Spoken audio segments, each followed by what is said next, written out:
Magandang araw mga kapatid. Update muna tayo mula dito sa Cambodia.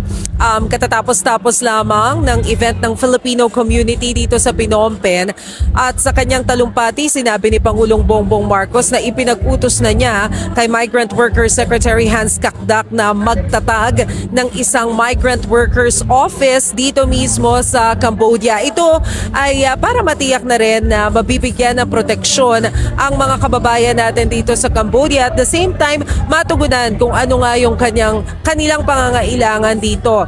Ito ay bahagi na rin daw ng pagkilala ng administrasyon sa mga kababayan natin dito sa Cambodia, lalo't ang sabi mismo ng Pangulo, yung mga kababayan natin na OFW kasi yung tumutulong sa pagpapaganda ng imahe o yung brand ng mga Pilipino sa abroad, sa ibang bansa.